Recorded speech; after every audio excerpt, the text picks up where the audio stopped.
पश्चिम बंगाल से आज दो महत्वपूर्ण तस्वीरें आईं। एक तस्वीर पश्चिम बंगाल के नए मुख्यमंत्री के तौर पर शुभेंदु अधिकारी का राज्य तिलक हो गया। तमाम बीजेपी के बड़े नेता प्रधानमंत्री नरेंद्र मोदी समेत मौजूद रहे। 20 राज्यों के मुख्यमंत्री और एक बड़ा हुजूम कोलकाता पर देखा गया, जहां पर शुभेंदु अधिकारी ने शपथ ली।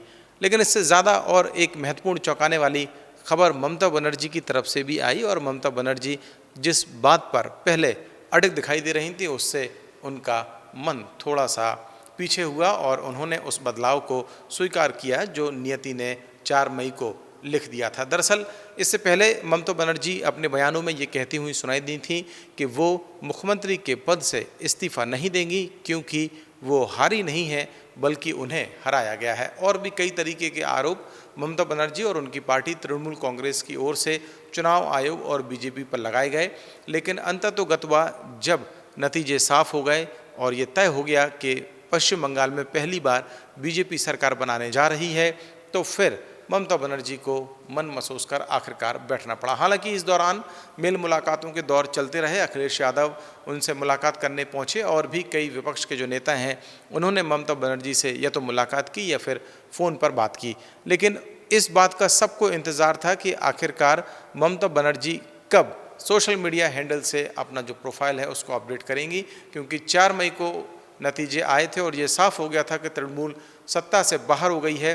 बावजूद इसके ममता बनर्जी ने अपना सोशल मीडिया हैंडल ना तो बदला था और उनके जो बयान थे कि वो मुख्यमंत्री पद से इस्तीफा नहीं देंगी, उससे एक बात ये लग रही थी कि क्या वो इस टकराव को और ज़्यादा आगे तक लेकर जाएंगी। लेकिन आज जो तस्वीर सामने आई शुभेंदु अधिकारी के शपथ ग्रहण के साथ साथ उसमें एक बात ये भी थी कि ममता बनर्जी ने अपना सोशल मीडिया का जो हैंडल है उसको बदल लिया है।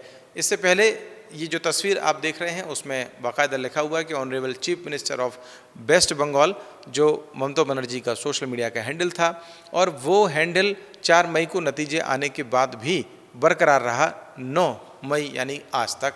लेकिन आज जब ये बदला तो फिर उन्होंने आखिरकार जो संवैधानिक प्रक्रियाएं हैं या संवैधानिक मान्यताएं हैं उनके सामने झुकते हुए इस हैंडल को परिवर्तित किया और उसमें ये लिखा कि जब जब वो रही हैं, यानी कि 3 बार का उनका जो कार्यकाल बतौर मुख्यमंत्री पश्चिम बंगाल का रहा, 15वीं, 16वीं और 17वीं विधानसभा का, उसको उन्होंने अपडेट किया और जो मुख्यमंत्री है वो नाम हटा लिया। ममता बनर्जी अगर मुख्यमंत्री का नाम ना भी हटाती तब भी क्या वाकई में वो पश्चिम बंगाल की जनता के दिलों में रह सकती थी, ये एक बड़ा सवाल था। लेकिन आज से नई परिस्थिति और नया जो मजमून है वो पश्चिम बंगाल में अब दिखाई देगा। बीजेपी का जो शपथ ग्रहण समारोह हुआ वो इस लिहाज से भी ज़्यादा महत्वपूर्ण था कि शुभेंदु अधिकारी जब मंच पर शपथ ग्रहण कर रहे थे प्रधानमंत्री नरेंद्र मोदी के साथ में वो बैठे हुए थे, तो फिर उनका जो चोला था वो भगवा चोला था।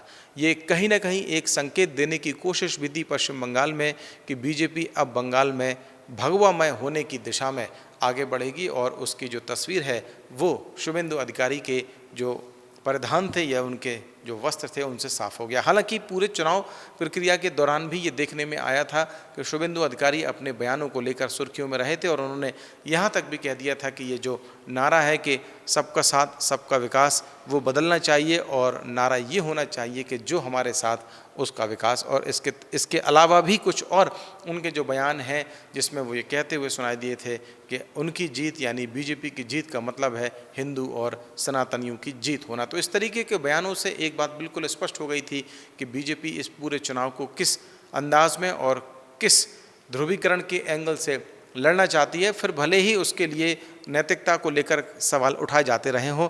अंततोगत्वा बीजेपी को जीत हासिल हुई और पहली बार पश्चिम बंगाल में बीजेपी सरकार बनाने जा रही है। तो एक तरफ बीजेपी है, शुभेंदु अधिकारी हैं जिन्होंने एक नया पैटर्न राजनीति का पश्चिम बंगाल में सेट कर दिया है, वहीं दूसरी तरफ ममता बनर्जी हैं जो अपने अड़िग इरादों के लिए जानी जाती थी, लेकिन वो इरादे आखिरकार 9 मई को सत्ता परिवर्तन के साथ में ढीले पड़ गए और उन्होंने अपना जो सोशल मीडिया हैंडल है उससे बतौर पश्चिम बंगाल मुख्यमंत्री नाम हटा लिया।